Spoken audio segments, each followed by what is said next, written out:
What is going on, everybody? My name's RJ. It's nice to see you all out there. I'm just posting these things on social media so you guys can come in and hang out. Wow. First night of AC in the books. It was really fun. We're going to talk about that in a second. I'm going to give you all some time to enter the room and hang out with us. You can see Grizzly on the couch behind me. Maybe he's pretty tired, but probably not as tired as I am. And we have a very special guest who's in the green room getting hair and makeup as we speak. My friend Tom Marshall will join us in a minute. And we're going to talk about the tour so far, and we're going to talk about last night, and it's going to be fun. This whole thing is brought to you by Shift Genuine Cannabis, our great partner based in Colorado. I think everyone knows, but go to shiftcannabis.com to enter the contest to win 2 tickets to the night before Halloween, 2 tickets to Halloween, airfare, accommodations. If you want to go to Vegas and you don't have tickets, this is a great way to put yourself in the running for that. So go to shiftcannabis.com. We also are going to talk more next week about some stuff we have with them. And if you're going to Dick's, we are going to have a pretty awesome event on Sunday, and Tom and I will talk a little bit about that when he joins, because we are going to have a bunch of people, some musicians, some friends, hang out in the parking lot, and we're going to announce the winner of this contest, the Vegas contest. So come hang out with us Sunday afternoon at Dick's, and there's actually going to be some cannabis called Osiris, and it's going to be awesome. And so it's all coming together thanks to Shift Cannabis. Okay, so everyone post comments, ask questions. I'll be monitoring that. Right now, I'm going to add Tom to the stream. Hello, Thomas. Hey, how are you, RJ? I'm great. You said you're tired. I'm tired. Are you not tired? I really am. I kind of this is the first show of the tour for me. I mean, I've watched them all live, live streamed, but this was the first I was actually there, and I kind of overdid it like a noob. We were together, and I think I saw you saving your energy, and you were conserving energy at times during the show so you could make it all the way. Thanks for putting it that way. Yes. So, Tom, I was thinking that it's been over 5 years since we started talking about this project that we codenamed Osiris, and then we never changed it. It's still codenamed 5 years ago. Osiris. We're still thinking about the actual name. If I told you 5 years ago that we would have a legitimate media company and a bunch of amazing podcasts and have lived through a pandemic and didn't see fish for 18 months, and now we're back to seeing fish with masks on, I don't know if you would have probably kicked me out of your house. Except for some of the stuff you added at the end there, as far as having a legit media company, and I pat myself and give myself credit for putting you as the CEO. I would believe that, because you have proven to be extremely awesome at being a CEO of companies. There was one point where we were kind of like co-running the company, and at one point I thought it was sort of such an amazing liberating thing for you that I kind of stepped to creative director, and you started really running the company without having to bounce everything off of me or vice versa. And it was like all of a sudden we launched. Thanks for saying that. I agree, man. I mean, what a great partnership and what an awesome thing we have going. And many of our people that we know are watching. Noah, Craig, hi guys, hi Scott. Thanks for tuning in.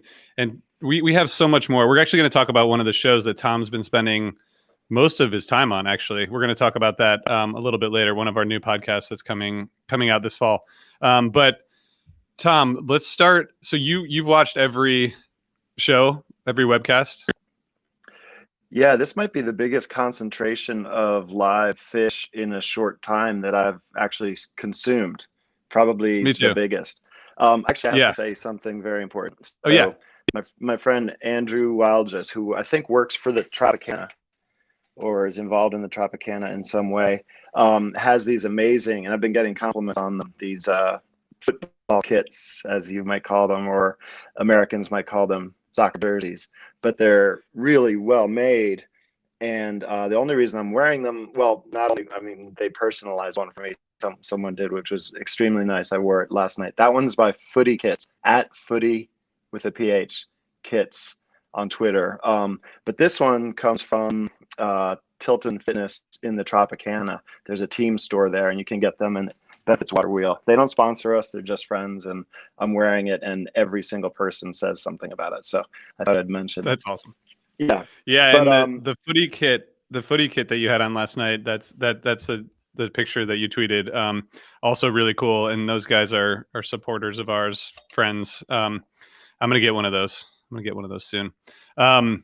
Okay, so Tom, what did you, I guess, going into the show last night, after having watched every show, what did you expect, and how was it coming back to this band that you've seen? I mean, I don't know how many shows you've seen. I'm not sure if you do, but more than almost anyone. What was it like coming back after, a year and a half? That number, by the way, I think David Steinberg and I stopped counting after we hit the vaunted number of 420. So I'm somewhere above that, but we don't know where. I really was, like I said, I was really excited to check out Trey's new sound in person. It sounds great on my TV setup. I have a really good setup, and the sound from Live Fish these days is unbelievable. So I thought I had a pretty good handle on it, but hearing it in person, it's like, and seeing how comfortable he is making kind of new sounds, and it was just amazing to me. And I think I always say this with every new guitar iteration he has, that he's finally like that much closer to his dream setup. And I really do think he's there. He swapped out, I forget what those amps, Carton? No, but now they're 2 Trainwreck amps. For guitar heads, they know all about it. And I know you guys had talked to that Trey's Guitar Rig guy. I'm going to check that out. But just for normal people, he sounds incredible. His sustain is amazing. It sounds cleaner, but he also has a vast library of different sounds to choose from now. He seems very comfortable playing it and coming up with those sounds right at the right time and everything. Can you tell the difference, like when you heard it live? Like, did it sound different from what you remembered? Yeah, I mean, I've been listening to his guitar pretty carefully since he and we've been writing, and he didn't care to tell me too much about his guitar rig, but for the past like 5-6 years, he's been very open about it to me. And I talked to Paul, I've talked to some of the people backstage and stuff about it, and it's becoming more of a topic of interest for me. So I can definitely hear it, and I think it's amazing, and he is over the moon. Yeah, that's awesome. Yeah, you can tell that they're, like you said, comfortable, and also just, man, they're having a lot of fun. Obviously, I mean, they kind of always have fun, but it feels like, I think everyone's just grateful to be back. Jerry Nash loves your shirt. I just put the comment on the screen. Thanks. And also, I have to put this comment up from Charlie too. Can you see the screen? I can't. It's too small on my phone. Charlie said, "I hope they also compliment your hair, Tom, when they compliment your shirt." Well, you told everybody that I was in hair and makeup, and so this is the result. That's the result. So don't use my hairstylist or my makeup. Did you feel, was it like emotional for you at all to come back to a Fish show? I expected it to be for me in Nashville, and it was just sort of like coming back to a show. I didn't feel like this overwhelming sense that I thought I would. I'm curious how you felt when it started.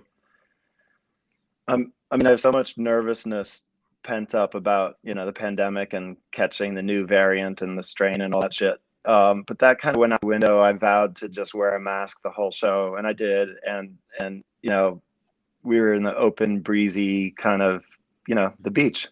And so a lot of those thoughts left. But I had that kind of anxiety, the bad anxiety, but I also had the good anxiety before a show, way more than usual.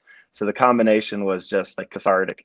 Coming to AC2 is awesome. I consider myself a little bit more of a beach, New Jersey Shore guy these Yeah. days. Yeah. And so this is just a few miles down the beach from where I hang out. So it's kind of like, in a way, it's like my backyard. Yeah, yeah, yeah. I think so last night there weren't any new songs. It was sort of an older school set list with the exception of a couple in the second set, but they played a few Lonely Trip songs, and I've said a few times on this in writing, like I feel like those songs kind of got overlooked because of the pandemic and Sigma Oasis and like the world, and I feel like they're bringing them back. How was it? What was it like to see them play like Evolve and Lonely Trip? And I've never needed you like this before. Like those are all songs that you guys worked on and wrote right before the pandemic started, right? Yeah, right now my picture just went out. Can you guys see me? I can't see you, but I can hear you. Interesting. Yeah. Should I log back in and? Oh, there we go. I think it came back. Okay. Yeah. You got me? I got you. So Sorry Lonely Trip about this. Yeah, songs. I mean, the hotel Wi-Fi is so bad, so I'm just doing this over the air, and it probably isn't good enough. But yeah. Oh, well, one thing.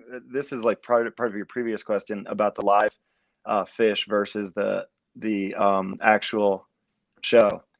Is that Fishman on Live Fish is undoubtedly the MVP, and the way he's portrayed, because you can never really see him from the audience, and on Live Fish comes to life. You're very aware what Fishman's up to, apart from just sonically, yeah. and it's unbelievable. And he must have been just playing so much lately, and it's evident. And yeah, so I think they're all having a good time. They're all having so much fun, and when the band has fun, that's when we have fun. It always works that way.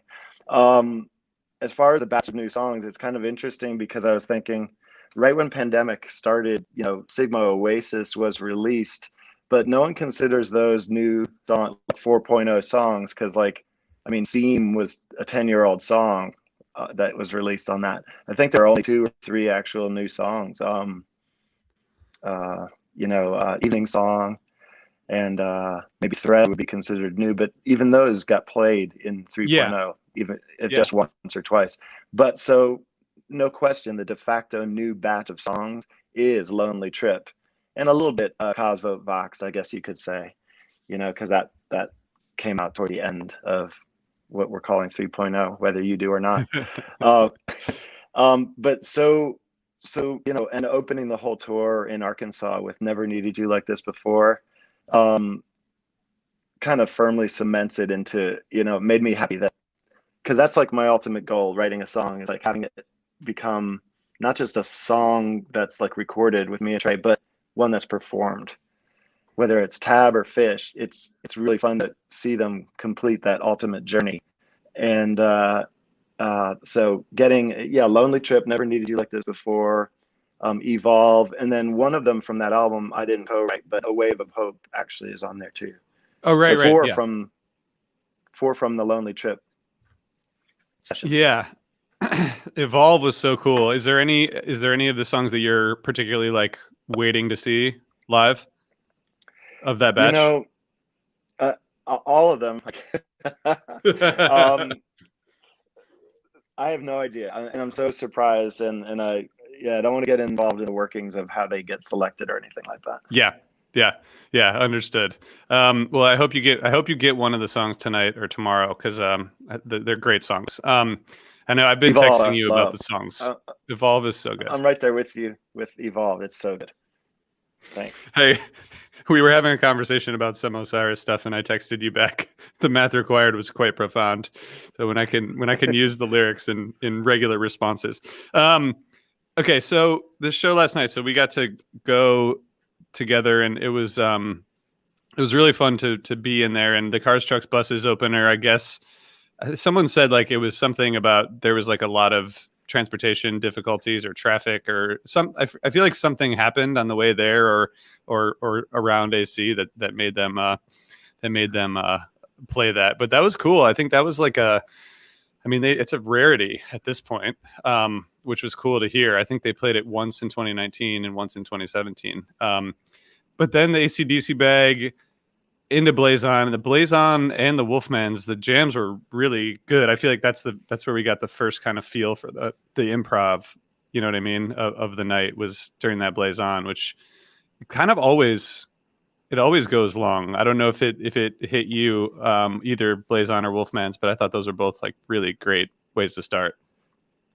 I love the Blazon. I was actually just kind of getting settled. You and I were like, at the edge of that tent thing or whatever that was. Kind of people were walking around still getting situated. So by the time Blazon came, I finally felt like, all right, here we go. I'm in the place that I want to be, and and they responded somehow, like, to my mood, because it did. It elevated. It was phenomenal. And then the Wolfmans too. Yeah, those are the two highlights for me that I was going to point out from set one. Did you see, like, you can tell when Trey hits that, like, I think Ryan from Trey's Guitar Rig told us that's the Jedi switch, which is like that bass sound. He uses it in like almost every jam, but I was listening back and I feel like the Blazon, it wasn't, some of the jams this tour have been like, they go into that kind of mode, and then Page gets on the synths and Mike gets on his effects, and it just becomes like spacey psychedelia. But I feel like last night Trey was kind of going back and forth and coming back to playing, like, just playing lead guitar a lot more than in the past. I feel like he's like getting the balance of the new toys with like just playing guitar. That's what it sounded like to me. Yeah, I mean, I think there's some danger in him like mucking around too much, like in Mike's frequency band. You know what I mean? Because Mike is quite a jammer, and when Trey hits that switch and he's suddenly down there, Mike has to be, aware of it, and they have to play carefully around each other. That's not a challenge that they're not up for, and yet it's still something unusual. I was kind of thinking, and then Trey with another flip of a switch can easily be all over Page's, like, area of the sonic world that we used to think only was his, which was like sort of synthesizer type sounds, and now he's doing those. Maybe before long Trey's gonna do the little drum set again, so he can just take over for all of them. And kind of like playing in like across lanes. Our guest yesterday, or for the last show, Megan from Hershey Night 2, the merch this tour is like tennis themed, and she was saying, like, when she was at Hershey, she was hearing it, like, and like it feels like they're kind of playing tennis this tour with each other. They're kind of like passing things back and forth in terms of sounds and returning it, and then starting with something different. I feel like they're all kind of playing in each other's lanes in a way, and then they go back to their home base, which is kind of cool to hear. It feels pretty different to me. I think that differentness, that's what they always strive for, right? Keeping things changing and keeping things new. And I do, like I said, I do think it's a challenge. Like, all of a sudden Trey is somewhere where Page didn't expect him, or Mike. Yeah. And I think that's fine. I think it's it's just going to be the new sound of Fish. Yeah. Adam Kaplan's watching and put a comment in here about the Cars, Trucks, Buses and the Jersey Turnpike. Hi, Adam. Thanks for tuning in. I want to go back to Lonely Trip real quick, because we had a comment about Lotus. Just Lotus ! If you can't see the comment. That's a complicated song. I wonder, that would probably take like a significant amount of practice to get ready for the live environment. Do you think? Yeah, it's kind of one of those epic songs. It's been around for a long time lyrically. A lot of the songs on Lonely Trip, I think we had told, I forget if it was in a podcast or somewhere, but Trey asked me to bring some of my old lyric books, The Walls of the Cave and the Salamander Prince. And so some of these songs that are new now are lyrically 20 years old, and that Lotus is one of those. And hearing it come back and seeing Trey get reinvigorated. Like, I remember writing sessions way back in Vermont, in the 90s or the early 2000s, where I would put that in front of him, like, are you in the mood for attempting this? Because it's obviously going to be a big thing. Yeah. and he never had been until this particular moment. And then he attacked it with vigor. It was kind of like he would write a portion of a piano thing and sing sort of a strange melody. I couldn't ever tell how he knew that it was going to go together. And then he would record that, pause, and then he would come up with another thing on the piano, sing that melody, and then he pieced it together that way. Like, but I don't think he was like coming up with it randomly. I think he had a vision and he was just trying to get it down. But it blew me away the way that one that was at least the beginning birth of the music of it. He took it home and did a lot more to it, obviously. But yeah, Yeah. that would be an interesting one. Maybe a candidate for I don't know. I don't know what. It's a multi-part song. Yeah. Yeah. Um, okay. So, last night, what, what were your highlights? Did you have songs? Because people might be surprised to know who haven't heard us talk about this before, but you're not a jam analyst, and you like hearing songs and getting into the grooves, but you probably have a different take on it than I do from last night. What were some of your highlights? Not necessarily. I mean, I really did like the tweezer. Like that was kind of where it Yeah. came. That was sort of it became the focus because right away they were in tweezer, and then all the way that when they segue everything, uh, it's amazing. So like you kept thinking tweezer might come back. Maybe even there's a reprise on the way, but Yeah. no. Do they ever break the pattern? I was wondering this, RJ, of like a multi-night thing. They play tweezer the first night. Have they ever broken the pattern of not of playing tweezer the last of the multi-nights? In other words, That's a do they good ever play tweezer and tweezer reprise in the same show on a multi-night excursion? That's a good question. It feels like it is often split up, right? I Yeah, feel like it's yeah. often split up. I don't know. Maybe one of our viewers will tell us. Because I don't know, but I feel like I wasted some of my reputational capital last night telling everyone around us that Tweezer Reprise was definitely coming in the encore, and it was definitely not coming in the encore. That was Maybe that's why certain. I even brought it up, is because somehow I had the vibe in my head that Reprise was coming. That was you? It was probably me. It's always good to like walk around and tell your friends what you think they're going to play, and then they don't, and then you just kind of everyone forgets. The tweezer was really good, and like you said, the segues. I mean, there's no on the fishnet set list. There's no commas. It's all the arrows. Because they didn't really stop at all. Bathtub Gin is like their favorite song of the tour. They've played it so many times, and it keeps. I feel like it's a good. For some reason, it's like this is the fourth show they played it at. This tour, which is kind of a lot for this point in the tour, but it seems like usually Bathtub Gin is like kind of an upbeat, like driving song, but they've been using it to get into like the kind of weird space. And I feel like that was, I don't know, it's becoming like I wouldn't have expected that, like for this song that they've been playing forever to kind of come back. And now it seems to like hold some second sets together. Like between Tweezer and Everything's Right. It was kind of perfect. Right. Exactly. Like sometimes you think of the songs as like, a tool in their toolbox, like Character Zero once was, where they needed that fast, quick song to get everyone dancing.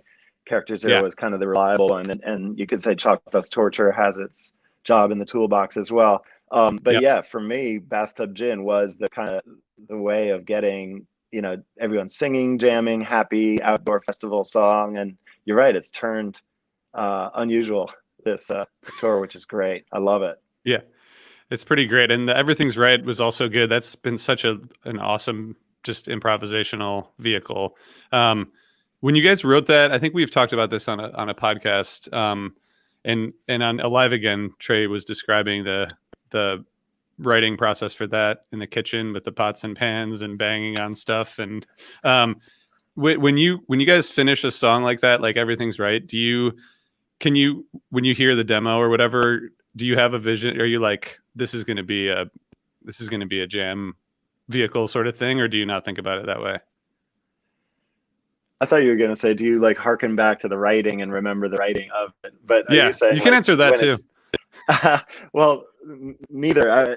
Because then the question went the other direction. It's like, can you tell when they play everything's right if it's going to be amazing? So I say no, no to both, because the when Fish plays it live on stage, it's very different, than the way that we wrote it. Um, when I hear those, because those cycle around randomly on my phone, like when I walk, I'll try to walk 5 miles and often have like a random sort of selection of music, recent stuff that I've written and stuff. And that, yeah, uh, that will harken back and I'll remember, the writing experience when I hear that demo version. But no, it's gone into its new Yeah, form by the time it's on yeah, stage. Then I'm just wondering, like, how are their harmonies going to be, and how's their interaction going to be. Last night was fantastic. It's a great yeah. version. Really good, really good. And then for some reason they keep playing Possum in the second set, which I think is, I have my thoughts about Possum. It's like I think it's my worst Fish opinion. Um, I'm just not a huge fan of it, but they, but it works for them, and it's every both runs that I've been on this year they've played it. So I feel like someone's kind of trolling me, but um, but it does, like, it gets everyone amped up. Like it's a good song live. I think And it's a it's kind of great way for, undeniable. yeah, for Trey to stretch his guitar legs too, kind of like Funky Bitch in the first set. Second set, Possum, kind of, to me, they did the same thing. Gives him that kind of whatever you want to call it, bluesy uh, key, where he's very good at an adept at jamming. And Possum for sure is that, and Funky Bitch is that. Yeah, for sure. Lance Davis said Hampton 2013 3-night run, Tweezer and Tweeprise was played on the third night. So I don't know if that's like one of the only ones in recent memory, but that's one example. So I want to put up Jerry's comment. This is pretty much their festival, right? And he names it the Beach Ball. Given any conversations you've had or perspective on this 3-night run, does it feel like kind of a festival? I mean, do you feel like it's like, do you feel like that for you or for the band? Do you think they see it that way, or is it just like kind of a 3-night run in the middle of the tour? Um, there's no Ferris wheel. There's no camping. Yeah, Um, so it's not a festival, but yeah. the venue is effing massive. Did you see, like, we're on the side kind of, and you look right and it's the stage. People just went forever the other direction. It was That's insane. incredibly huge. I want to walk today. I want to, like, Yeah, during you should, because I think someone I'm told me going it to. was 50, someone told me it was 40,000. They were Mm. expecting 40,000, which is insane. It's insane. Um, Sean Connor is watching on Facebook, and he said, "Hi fellas, I'm coming for you tonight." So be warned. You've been warned. Hey Sean. Um, so okay. So 2001, Rise, Come Together, Harry Hood, More, and then the Loving Cup encore. What else? Any other takeaways from the show that you haven't mentioned yet? No, I think we covered the show pretty much. I'm excited for tonight. The Cars Trucks, like you said, was a remarkably strong opener that no one guessed. I don't think anyone could have had that one. But tonight I'm going to reiterate that it's Punch You in the Eye. Okay, good. I think that's great. I won't be there, but I'm happy for you. And Sunday night is going to be great. My wife was like, they played all that last night. Like, what's going to be left for Sunday? Like, there's always stuff left. Maybe another bathtub gin. So Tom, this isn't planned at all. We talked a little bit before. We haven't talked that much about this podcast that you've been spending a lot of time on, called Sugar Maple. And I don't know what we can say and what we can. I guess you and I get to decide. So we can say whatever we want at this point. But we have our first fiction podcast. And Tom, you've been working on the music. We have a director. We have a narrator who's I think we're going to announce soon, or maybe now. And we're gonna be putting this out, and it's an incredibly complicated project. We really didn't take it easy doing our first fiction podcast. What can you tell people about it at this point? You broke up right at the end. What do I tell people about it? Yeah, or what do you want to? What can you say about it now? Well, I can say that it's supposed to come out in October, and I just like looking at the amount of work left, and I'm just like, but it's so much fun. Our narrator, we should say, Yeah. it's my friend and the amazing Fred Savage is our narrator. He's the main character, the only one that appears in all 8 episodes. And he graciously, in probably the busiest period of his life, and everyone will find out soon why very publicly, offered to do this. And so I'm incredibly honored, and I've heard a lot of his takes, and they're mind blowing. It's so cool seeing this stuff come to life. I was very involved with the scripts too and the story concept, but now my focus has moved, like you said, to the music.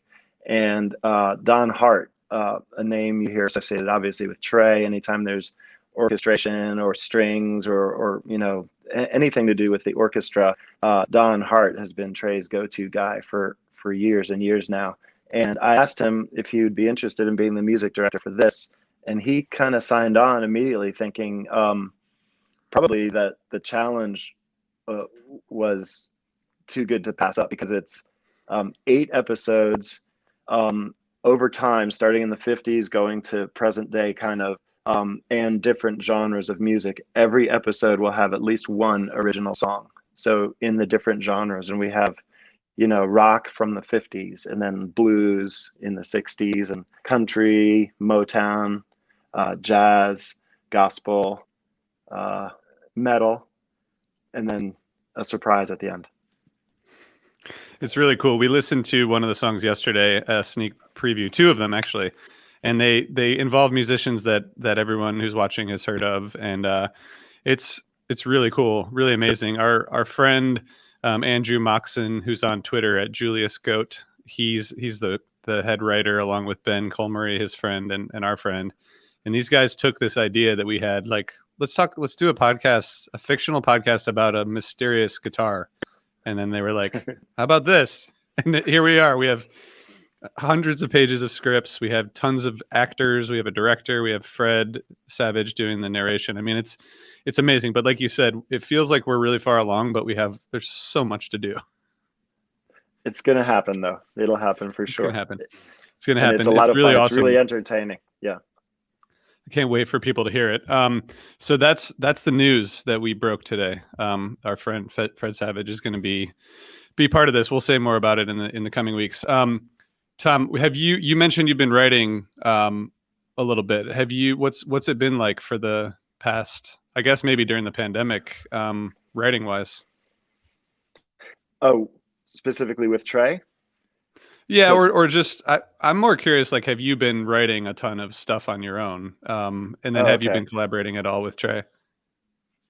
Well, the writing for Trey, when when he goes into full busy mode, I just, that's when I won't see him, and he's doing something else, like getting ready for Beacon Theater, 8 or 13 shows or whatever, and then or he's getting ready for some orchestra show, or Tab coming on, live or whatever. So those periods, all I do is sort of withdraw back into just writing and saving stuff for him for when we have a writing session. So that's kind of been his mode lately. So I'm saving stuff up for him, but we're not doing a whole lot of collaboration. We've already blown through 2 writing, on the calendar. We had writing weekends that he asked if we could move. And so first moved one, then moved another. Which is rare, because we both like it so much. So it's only because he's so busy and coming out with so much stuff, and that they get moved. But yeah, that now I forget the question. But are you writing pretty much all the time? Like, how does that work for you? Oh yeah, so the writing, that's what I'm doing for Trey. But my recent writing, actually, my very most recent song is a song for the Dude of Life and Andy Greenberg of Runaway Gin. They have a project together, Space Armadillo, and I think they're opening at various places, possibly at AC. I think they are. They're doing like pre-shows. Yeah. or the Dude of Life band is today. It's a free show. And but Andy is around, and suddenly the three of us were in a chat writing songs, and it was natural and fun, and it was amazing. So that was cool. And like we mentioned before, Sugar Maple, each episode has at least one original song, and I've been lucky to have my hand. Don wants lyrics, or Don wants a musical idea, so I think I have my hand in 4 of those songs too. So been busy writing. Man, that's awesome. Yeah, and yeah, we should have said that, the Sugar Maple songs, you've had a ton of work to put into them, not just arranging them, but also writing them and collaborating with Don and others. So many people. So we're gonna tell everybody more about that show soon. Anyone have questions for us, for Tom? Post them in the chat. Craig, he asked, what's with all the My Soul sound checks? I feel like they've been playing My Soul. I feel like I'm just looking at it's almost every show where the soundtrack is recorded. They're reported. It's been either Funky Bitch or My Soul. Do you think that's like something about the gear and the like blues sort of thing just being kind of easy to test stuff out with? I mean, it sounds just like Funky Bitch. His guitar sounds so good in it that I guess maybe he's just wanting to play it over and over. Yeah. Like, Yeah. I don't know about the My Soul. That would be cool too. Yeah. I guess that's probably what it is. But it is wild that they played it like every sound check. I listened to the sound check from outside the venue yesterday afternoon, and I listened to most of it, which was, I think there were 4 songs: Theme, My Soul, We Are Come to Outlive Our Brains, and then I missed Lonely Trip, which I didn't realize they sound checked. Kind of wish I had heard that, but there's got to be more. There's got to be more Lonely Trip songs coming. So I don't know if anyone else has questions. Tom, what else? What else is on your mind? Anything? I mean, you gotta get out and about in AC soon, so we should let you get back to your day. But is there anything else we should talk about? No, I mean, we covered quite a bit. I'm going to jump out onto the boardwalk and I think walk south. Can you walk unimpeded pretty far? Is there like barriers or anything? No, I mean, I only made it like 6 blocks yesterday because it was like 600 degrees. Yeah, I think it's better today. And I'll walk slow. I'll walk slow. Walk slow. Oh yeah. Okay. So Zach Lieberman, the light rig. We haven't talked about that. I didn't notice the lights moving that much. I didn't notice them that much last night. I mean, that might have just been because of my perspective on the from the stage. But did you notice anything? Like, I mean, obviously the webcast, you can see it huge, but what's your take on the light rig? And you've talked to Kuroda a bunch recently as well for Undermine and other stuff. Do you have thoughts on the new rig or what Kuroda's doing? I mean, I love it. I think it's really, really good on the webcast. Last night, like you said, our angle was kind of not for optimal light rig viewing by any means. We were pretty extreme angle to the side, but I was able to see kind of up close some of the workings of some of that stuff, and I've been very interested in getting up close and looking at it and checking it out. But I want to be up front. I want to be right at the soundboard and watching Chris work again. So hopefully maybe I can do that at Dick's or something.